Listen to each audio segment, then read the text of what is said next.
வணக்கம் நேயர்களே.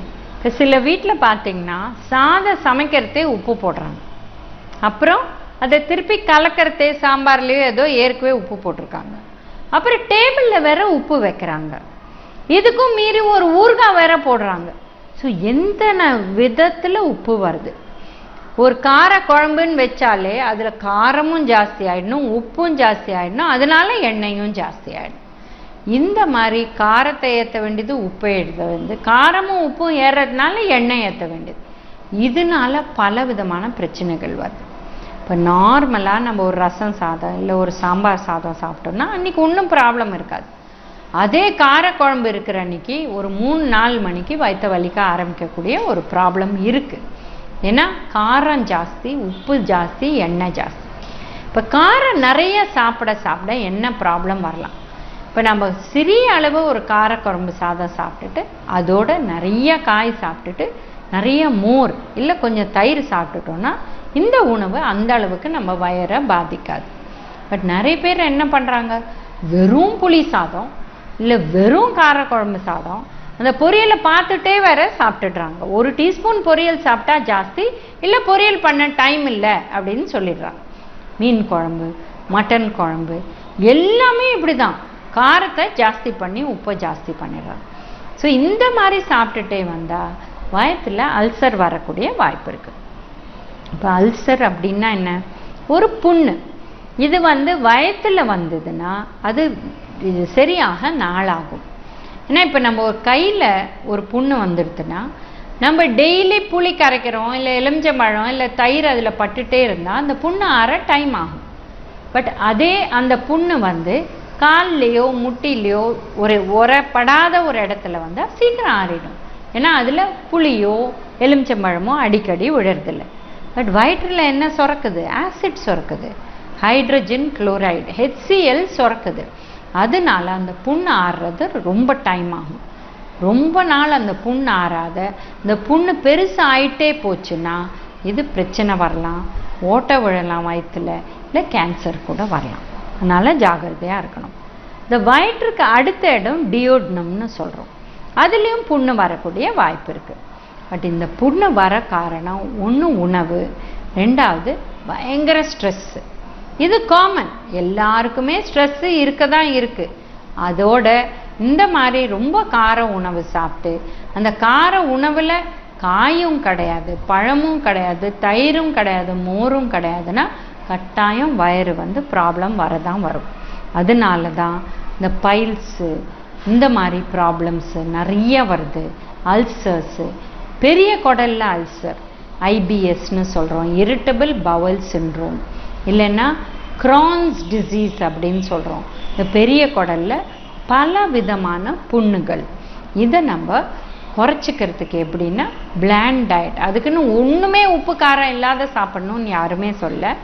சிறிய அளவு காரம், சிறிய அளவு உப்பு.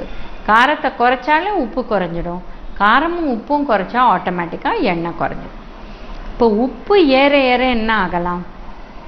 ஒன்று பார்த்தீங்கன்னா பிளட் ப்ரெஷர். ரொம்ப சின்ன வயசுலேயே பிளட் ப்ரெஷர் வந்துடுது. இப்போ பார்த்தீங்கன்னா வத்தல், வடை, அப்பளம் இது இல்லாத சாப்பிடவே மாட்டேங்கிறாங்க. பொரியல் சாப்பிட மாட்டேங்கிறாங்க, பண்ணுறதுக்கு டைம் இல்லைங்கிறாங்க. ஆனால் வீட்டில் அப்பளம் பொரிக்க டைம் இருக்குது அப்படிங்கிறாங்க. இது எப்படி, எந்த நியாயம் அப்படி சொல்லுங்கள்?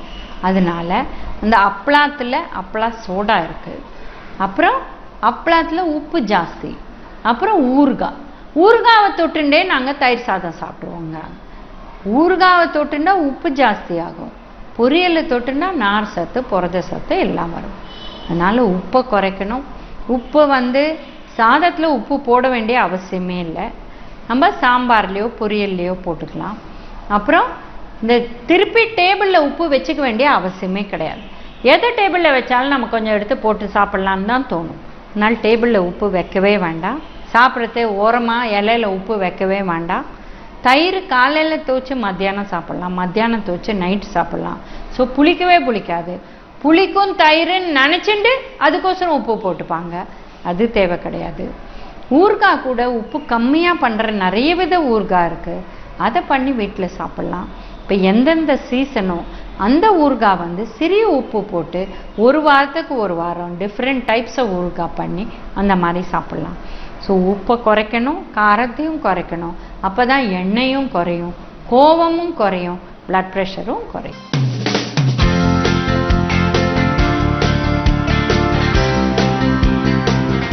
கலைஞர் டிவி நேயர்களுக்கு பத்மா மாமியின் வணக்கங்கள்.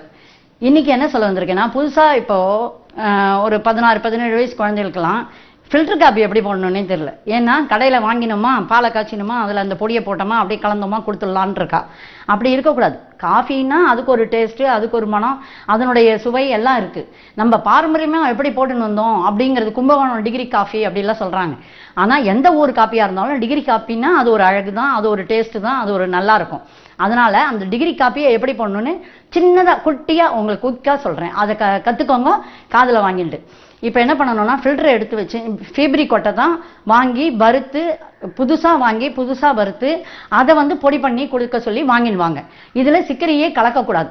இந்த பொடியை வாங்கின்னு வந்த பிறகு வீட்டில் ஃபில்டரில் என்ன பண்ணுங்க, ஒரு சின்ன ஃபில்டரை எடுத்துட்டிங்கன்னா அதுக்கு தகுந்த மாதிரியான ஸ்பூனில் தான் நம்ம அதுக்கு பொடியை போடணும். ஒரு 2 ஸ்பூன் பொடி போடுறீங்கன்னு வச்சுக்கோங்களேன், அதுக்கு 1.5 டம்ளர் தான் தண்ணியை காய்ச்சணும். இந்த பொடியை இதில் போட்டுட்டு அந்த தண்ணியை என்ன பண்ணுங்க, கொதிக்க காயணும். அந்த கொதிக்க காய வைக்கிறத இந்த 1.5 டம்ளர் தண்ணிக்கு என்ன பண்ணணும்னா, 1.5 டம்ளர் தண்ணியை வச்சு கொதிக்க வைக்கக்கூடாது. 1/2 டம்ளர் முதல்ல கொதிக்கணும். அந்த கொதிக்கும் போது இதை எடுத்து ஊற்றிட்டு அந்த ஃபில்டரை மூடிட்டு திருப்பி 1/2 டம்ளர் தண்ணியை கொதிக்க வச்சு அதுக்குள்ளே இது இறங்கியிருக்கும். கொஞ்சமாக மெதுவாக தான் இறங்கும், ஸ்லோலியாக தான் இறங்கணும். ஃபாஸ்ட்டாக இறங்கிட்டா தண்ணியாக இறங்கிடும், அது டேஸ்ட்டாக இருக்காது. இப்போ இந்த இறங்கிட்டு இருக்கிறதுக்குள்ளே இந்த 1/2 டம்ளர் தண்ணி கொதிக்கும் பார்த்தீங்களா, அந்த கொதித்த பிறகு அதை எடுத்து ஊற்றிட்டு அதே மாதிரி மூடிடணும். திருப்பி 1/2 டம்ளர் கொதித்த பிறகு அதை எடுத்து இதில் ஊற்றி மூடிடணும். அந்த மாதிரி கொதிக்க அது 3 தரம், அந்த 1.5 டம்ளர் தண்ணியை 3 தரமாக காய்ச்சி அதில் ஊற்றின பிறகு அப்படியே கூழ் மாதிரி டிகாஷன் இறங்கும். அந்த டிகாஷனை பாலை வந்து இப்போ என்ன பண்ணுறீங்க, ஒரு 2 பேருக்கு கலக்கிறீங்கன்னா 2 டம்ளர் பாலை காய்ச்சுவேல இல்லையா, அந்த பாலை வந்து கைவிடாமல் கலக்கணும். ஏடு படியக்கூடாது. ஏடு படிஞ்சால் அதனுடைய டேஸ்ட்டே, பாலுடைய டேஸ்ட்டே வேறையாக ஆகிடும். அதனால ஏடும் படியக்கூடாது. கீழே வந்து ஒரு மாதிரி சொரசொரன்னு படியும் வெள்ளையா, அந்த மாதிரியும் படியக்கூடாது. அதனால தான் கலரணும்.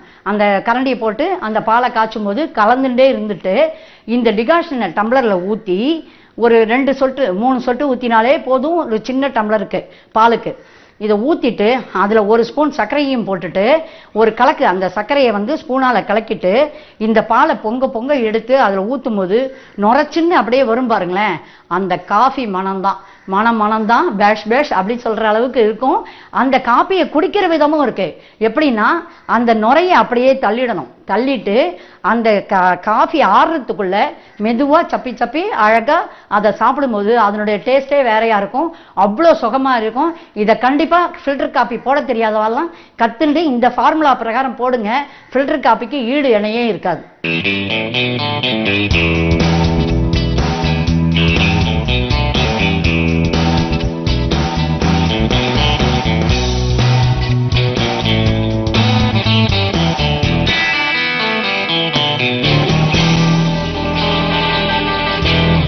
கலைஞர் டிவி நேயர்களுக்கு வணக்கம்.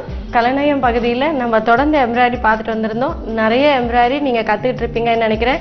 அதெல்லாம் போட்டு பார்த்தீங்களா? உங்களுக்கு அதில் எதெல்லாம் பிடிச்சது, உங்களுடைய ஃபீட்பேக்ஸ் எனக்கு சொல்லிக்கிட்டு இருங்க.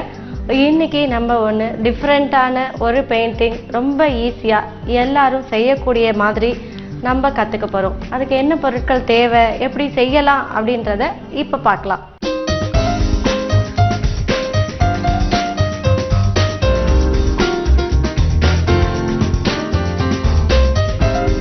தேவையான பொருட்கள்: spiral binding sheet, glass liner, glass paint, trace.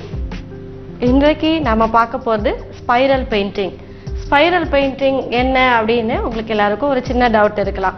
நான் முன்னாடி கிளாஸ் பெயிண்ட் பண்ணும்போது சொல்லியிருந்தேன், அதே கிளாஸ் கலர்ஸ் யூஸ் பண்ணி ஸ்பைரல் பைண்டிங் ஷீட்லேயும் OHP ஷீட்ஸ்லையும் நம்மளால் போட முடியும் அப்படின்னு சொல்லியிருந்தேன்.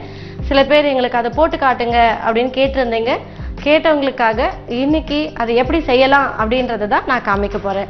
கிளாஸ் பெயிண்டிங்ஸ்னு வரும்போது கிளாஸை வந்து மெயின்டைன் பண்ண முடியல, மற்றவங்களுக்கு கிஃப்ட் பண்ணும்போது உடஞ்சிடுது, குழந்தைங்க கையில் கொடுக்க முடியல, அது மாதிரி சில ப்ராக்டிக்கல் டிஃபிகல்ட்டிஸ் அதில் இருக்குது. அதே விஷயத்தை நம்ம இப்போ ஸ்பைரல் பைண்டிங் ஷீட்டில் பண்ணும்போது ரொம்ப ஈஸியாக இருக்கும். நீங்கள் ஃப்ரேம் பண்ணி கிஃப்ட் பண்ணவும் உங்களுக்கு நல்லா இருக்கும். இல்லைன்னா உங்கள் வீட்டு செவுத்துல அப்படியே செலோ டேப் போட்டு கூட நீங்கள் ஒட்டிக்கலாம். அதுக்கு என்ன பொருட்கள் தேவை அப்படின்றத தான் இப்போ பார்க்க போகிறோம்.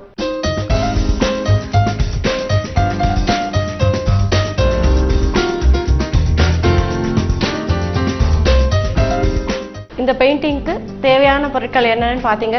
இப்போ எப்படி செய்யலாம் அப்படின்றத பார்க்க போகிறோம். இந்த ஸ்பைரல் பைண்டிங் ஷீட்ஸ் அப்படின்றது நீங்கள் ஜெராக்ஸ் கடையில் போய் கேட்டிங்கன்னா உங்களுக்கு நிறைய கிடைக்கும். அதில் நிறைய கலர்ஸும் இருக்குது. ஸோ நீங்கள் உங்களுக்கு என்ன டிசைன் போட போகிறீங்களோ அதுக்கு தகுந்த மாதிரி கலர் செலக்ட் பண்ணி வாங்கிக்கோங்க. ரொம்ப காஸ்ட்லியான விஷயமும் கிடையாது. இது ஒரு ஷீட் 10 rupees தான். இந்த மாதிரி கலர்ஸ் நீங்கள் வாங்கி வச்சுட்டு கிளாஸ் பெயிண்ட் ஒரு செட்டு வாங்கிட்டீங்கன்னா அதில் நீங்கள் கிட்டத்தட்ட ஒரு 5 to 8 பிக்சர்ஸ் நீங்கள் பெயிண்ட் பண்ண முடியும். ஸோ நீங்கள் உங்களுக்கு ரொம்ப காஸ்ட் எஃபெக்டிவாக இருக்கும். குழந்தைங்களுடைய பர்த்டே பார்ட்டிஸ்க்கு எல்லாமும் நீங்கள் அவங்கக்கிட்ட கிஃப்ட் பண்ணுறதுக்கும் ரொம்ப ஈஸியாகவும் இருக்கும்.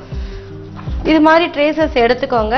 டிசைன்ஸ் உங்களுக்கு புக்ஸில் இருக்குது. கிளாஸ் பெயிண்டிங் டிசைன்ஸே நீங்கள் இதுக்கும் அப்ளை பண்ணலாம். இல்லைன்னா நெட்டில் போய் தேடினீங்கனாலும் உங்களுக்கு நிறைய டிசைன்ஸ் கிடைக்கும். இது மாதிரி டிசைன் செலக்ட் பண்ணி எடுத்துக்கோங்க. எடுத்துட்டு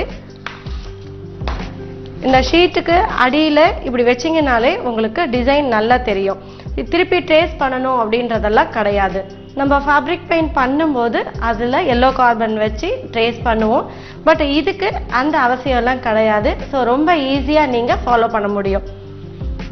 இது மாதிரி ட்ரேஸ் எடுத்து வச்சுக்கோங்க. வச்சுட்டு கிளாஸ் பெயிண்ட் பாக்ஸ்லேயே உங்களுக்கு பிளாக் லைனர் கிடைக்கும். அதால் இப்போ நம்ம அவுட்லைன் போட போகிறோம். நான் முன்னாடி எபிசோட்லேயும் உங்களுக்கு அவுட்லைன் எப்படி போடணுன்றதை சொன்னேன். பட் இதில் உங்களுக்கு ப்ரொசீஜராக சொல்லித்தரத்துக்காக திருப்பி ரிப்பீட் பண்ணுறேன். அதை பார்த்து நீங்கள் ஃபாலோ பண்ணிக்கலாம்.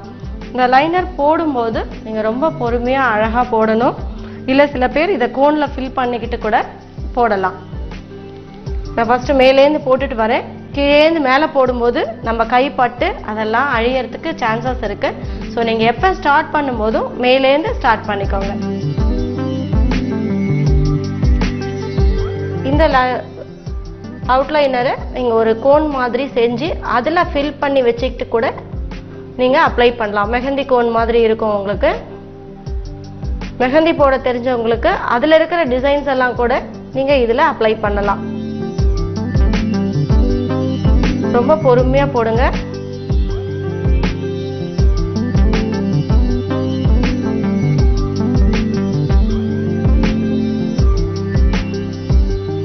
இந்த லைனர்ஸ்லேயே உங்களுக்கு நிறைய விதவிதமான கலர்ஸ் கிடைக்குது. டிரான்ஸ்பரண்ட் இருக்கு, கோல்டன், காப்பர், அது மாதிரி நிறைய கலர்ஸ் கிடைக்குது. நீங்கள் ஒவ்வொரு கலர்ஸ் வாங்கி உங்களுக்கு விருப்பமான ஷேட்ஸில் நீங்கள் அப்ளை பண்ணிக்க முடியும்.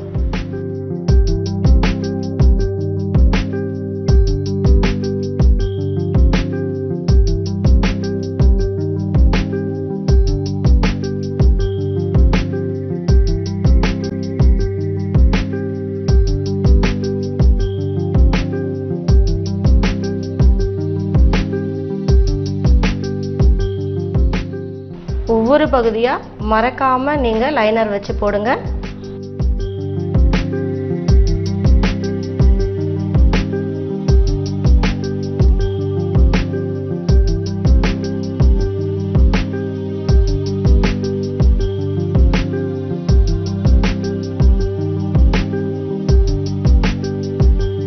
லைனர் போடும்போது நீங்கள் ஒரே ஸ்ட்ரெஸ் கொடுத்தீங்கன்னா தான் உங்களுக்கு ஈவனாக வரும். இல்லை ரொம்ப அமுக்கி போட்டிங்கனாலும் உங்களுக்கு அழகாக இருக்காது.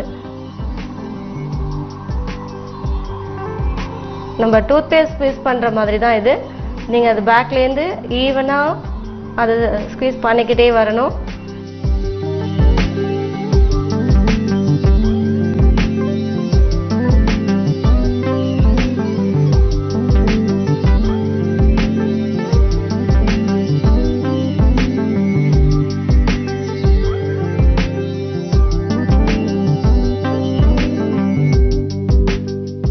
இதே மாதிரி ஒவ்வொரு பகுதியாக நம்ம போட போகிறோம்.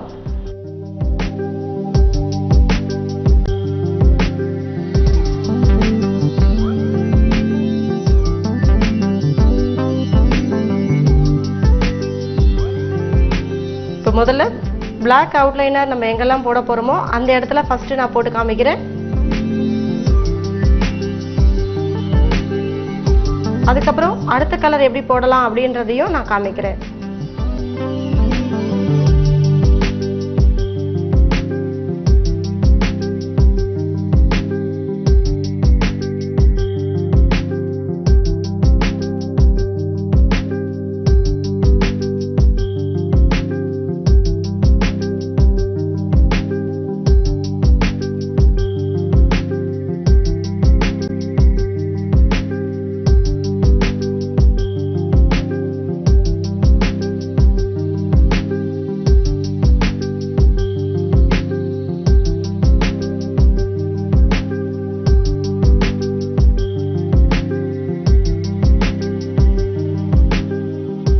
இது மாதிரி ஒவ்வொரு டிசைனா நீங்க கேர்ஃபுல்லா அதுல வந்து அவுட்லைனர் போட்டு வச்சுக்கோங்க.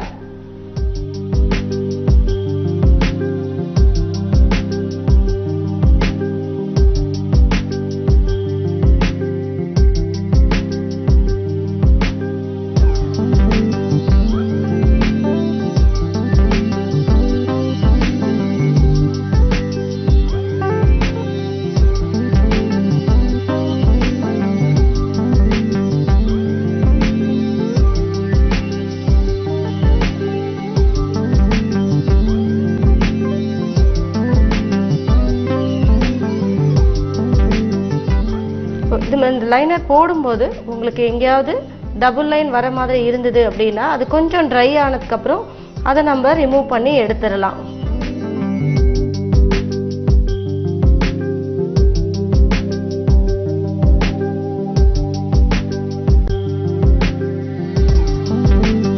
பெரிய பெரிய கிளாஸ் பெயிண்டிங்ஸ் இல்லை இது மாதிரி ஷீட்ஸ்ல நீங்க அப்ளை பண்ணும்போது லைனர் போடுறதுக்கு பதிலாக எம்சில் வச்சு அதை நீங்க தின் ரோப் மாதிரி உருட்டி அதை கூட லைனருக்கு பதிலாக நீங்க யூஸ் பண்ணலாம்.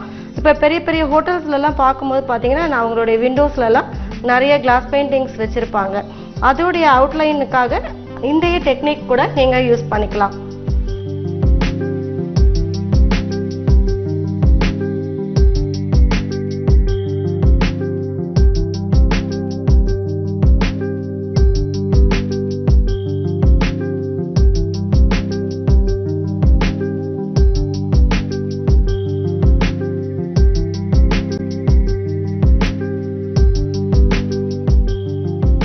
லைனர் போடும்போது ரொம்ப கீழே ஏதாவது ஒரு ஷீட் அது மாதிரி ஏதாவது வச்சுட்டு ஃப்ளாட் சர்ஃபேஸில் அழகாக போடணும்.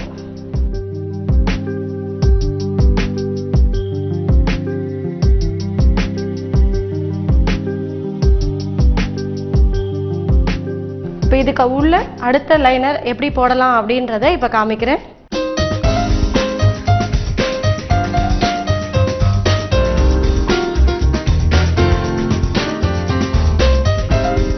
அடுத்தது கோல்ட் லைனர். இதுவும் அதே மாதிரி அப்ளை பண்ண போகிறோம். பட் இதே பீகாக் டிசைனில் எங்கெல்லாம் கோல்ட் லைனர் சூட் ஆகும் அப்படின்றத இப்போ பார்க்கலாம்.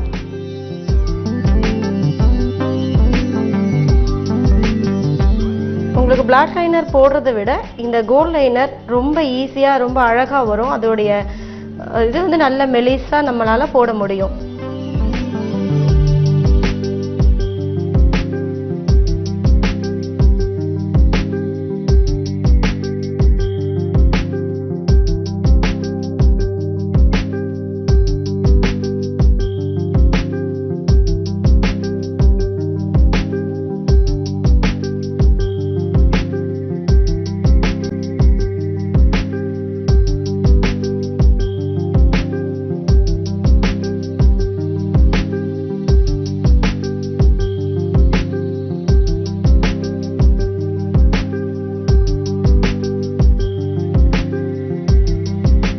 ஒவ்வொரு டிசைனா நம்ம கவர் பண்றோம்.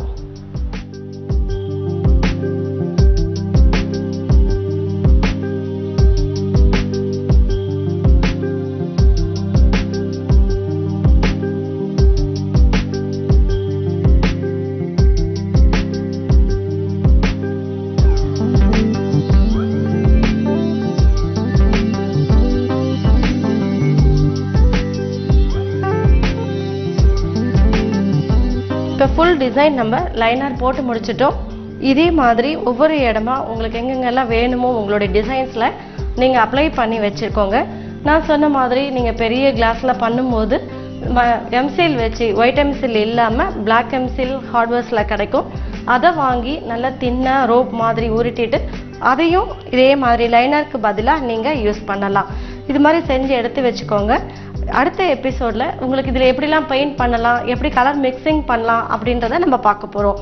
ஸோ நீங்கள் இன்றைக்கி இதே மாதிரி ஒரு ஷீட் வாங்கி உங்கள் ஊரில் ஸ்பைரல் பைண்டிங் ஷீட் கிடைக்கல அப்படின்னா OHP ஷீட்ஸ் ஈஸியாக கிடைக்கும். அந்த ஷீட்டில் உங்களுக்கு பிடிச்ச டிசைன் எடுத்து வச்சு அவுட்லைன் போட்டு வச்சுட்டு எனக்காக வெயிட் பண்ணிட்டுருங்க.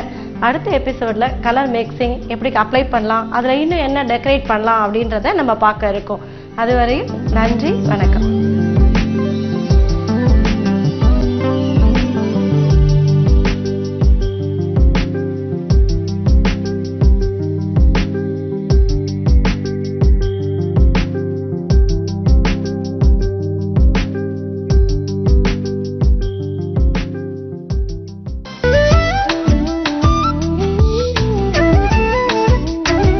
கலைஞர் தொலைக்காட்சி நேயர்களுக்கு என் கனிவான வணக்கம். கலைஞர் தொலைக்காட்சி நேயர்களுக்கு என் கனிவான வணக்கம். இது உங்களுக்காக ஒரு சின்ன கவிதை. காவிரி நீர். காவிரி நீர்.